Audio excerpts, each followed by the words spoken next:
6 years for kicking a deputy in the shin. That's what grandmother Tina Hunt is facing as a result of Illinois' version of the 3 strikes law. The extra harsh penalty is due to convictions for 2 violent crimes that happened decades ago. Hunt faces a mandatory minimum of 6 years in prison, even though the deputy testified at the trial that the kick did not hurt and left not a single mark on his shin. Well, we're talking about mandatory sentencing again, of course. Here's a little bit of background information over the particulars in this case. Tina Hunt's son was at the Layton Courthouse in County Cook. He was having his own trial. He ends up getting 3 years in prison for drugs charges. And she's rushing around trying to get to the courtroom. And she exits an elevator and has a run-in with this deputy. He asks her to move out the way because jail inmates are coming. And she, I guess, is in a heightened emotional situation. She freaks out. She pushes a bench. Apparently, he then she flails her arms, yells obscenities, refuses to sit down, and apparently he pushed on her shoulder. At which point she kicked him in the shin.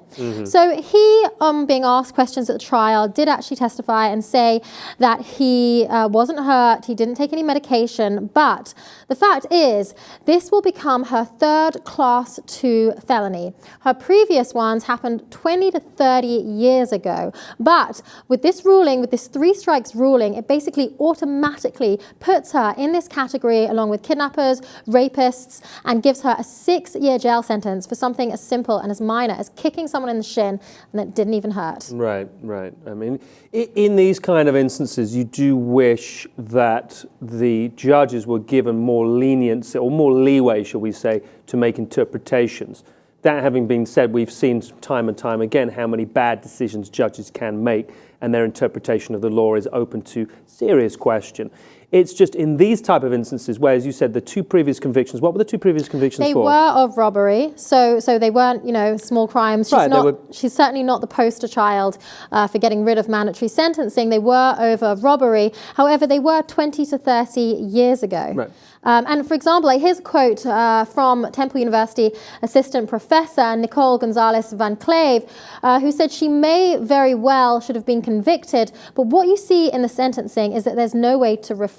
It's a punitive system. The sins of the past will follow you forever. So yes, they're talking about the fact that this kind of a sentence is really there for people that they don't think could ever reform. She hadn't been convicted of anything since 1997, right. And her previous one was in 1987. This one is obviously very minor, but it puts her in as a Class X offender. Right, but notwithstanding that, and I heard everything you said in regards to the fact that the deputy or the individual who was assaulted, shall we say, by her, said that he wasn't injured, but notwithstanding that they still brought a case against her. It wasn't as though the charges were dropped, so they did still pursue it with her in full knowledge that this 3 strikes rule would probably be applied.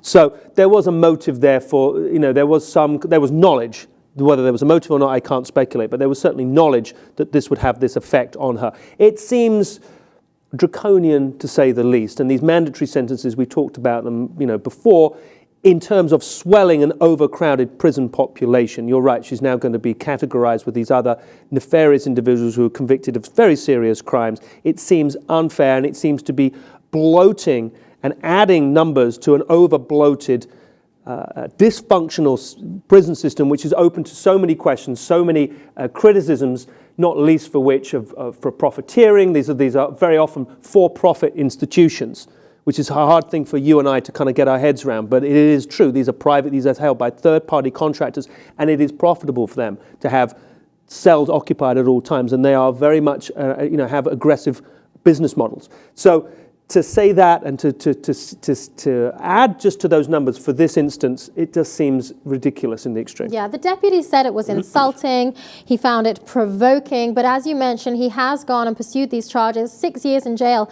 It's a long time. She's talked about the fact that if she goes to jail for 6 years, she's going to lose everything. Her Section 8 housing, her government disability check, and of course her freedom. President Barack Obama, he has made mention of the fact that he really intends to make mandatory sentencing, to look and reevaluate prison reform, prison sentencing, part of his legacy. So this is something that the US Senate, they're going to be addressing over the coming months. But this here again is a clear example of why mandatory sentencing might not work in this country.